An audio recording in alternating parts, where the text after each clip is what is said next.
Hey, this is Daniel Williams, the tech exec. It's been a couple weeks since my last post, mostly just wrapping up end of the year activities and honestly just taking a mental break from a crazy year. 2021 has been a really good year in terms of progression and growth, professionally, business wise. It's been a wild year. So, needed a few days to really to just decompress and spend some time with family.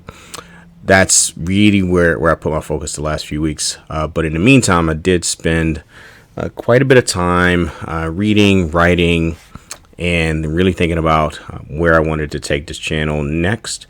And I was reflecting on some things that I worked on. So I have an executive coach that I work with, outstanding coach out of Atlanta. And it's really kind of helped me focus on some key areas that I need to work on in order to continue my growth and achieve the goals that I want to achieve over the next 10, 20, 25, 30 years. So one of the areas I think that I really needed to focus on coming into 2021 was this idea of getting over the fear of someone disagreeing with me.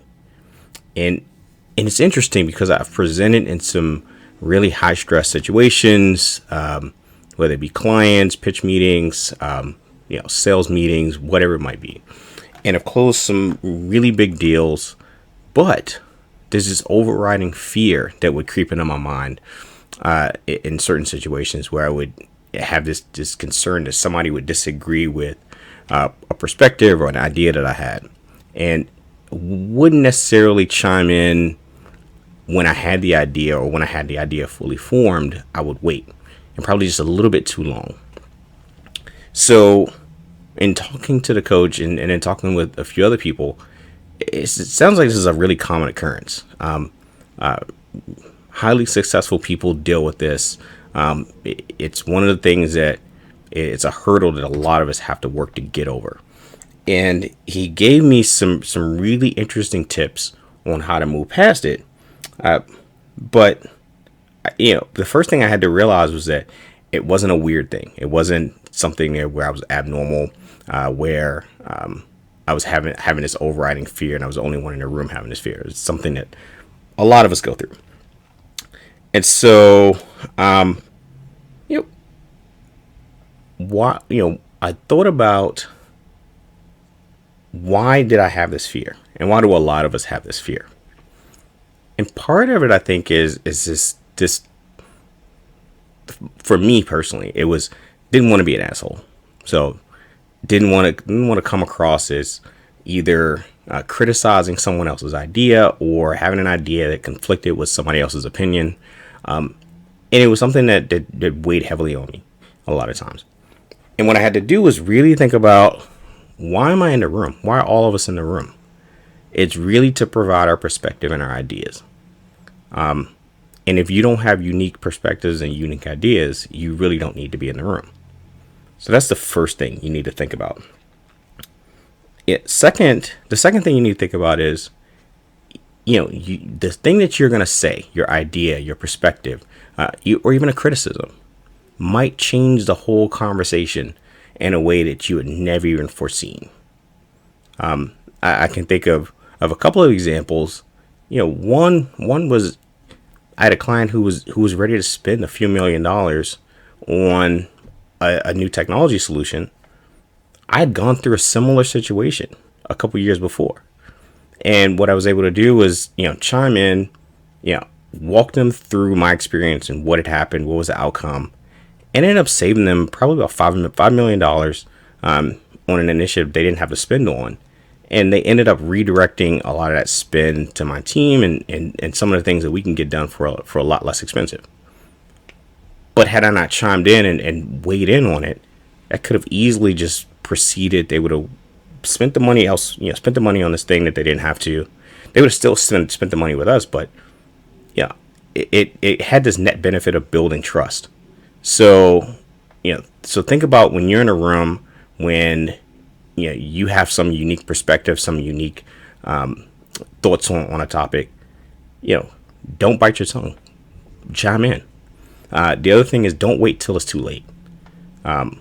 some people will spend 20, 25, 30 minutes in a meeting and won't say a thing. Why are you there? Like that's something you need to think about. So what happens if you don't take this advice? If you let this overriding fear hold you back from speaking up, what happens? You're essentially looked at as someone who is at best, an optional for really important meetings, for important conversations. Hamilton is one of my favorite plays, right? You want to be in the room where it happens. It's a really, really cool song. And it explains a point. You want to be in the room where decisions are being made. And so if you're somebody who has great ideas, who comes up with unique insights, who will push back on bad ideas, you will more than likely get invited to the rooms where decisions are happening. And that is how you find success over and over and over again, no matter what career path you choose to take. And so, what do you do when you feel this fear? The first thing you need to do is recognize what's happening. It's all in your head. Typically, it comes in the form of, well, I could chime in, but somebody may have already brought this up in a previous meeting, or I might offend someone in the room if I push back on a particular direction, or maybe my idea isn't the right fit. You never know. This is your mind essentially trying to make you more comfortable and keep you out of an uncomfortable situation. But you have to get yourself into practice. And the advice that I got was chime in within the first 5 or 10 minutes with something.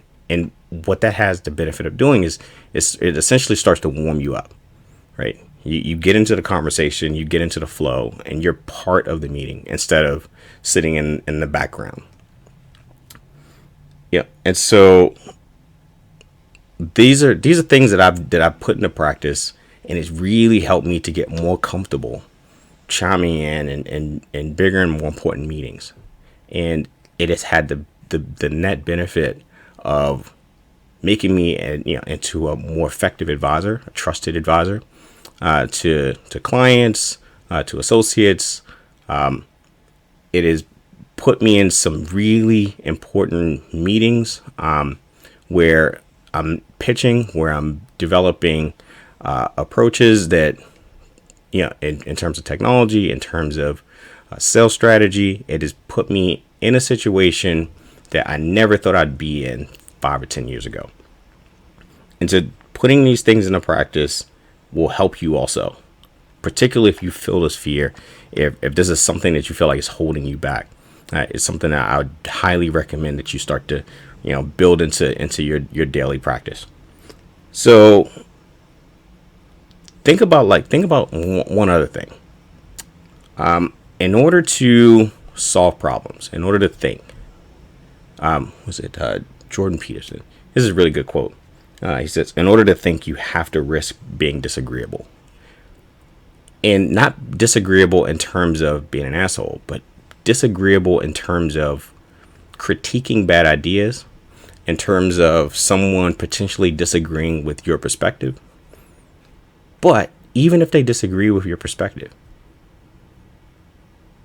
other people will see that you don't shy away from putting your ideas out there.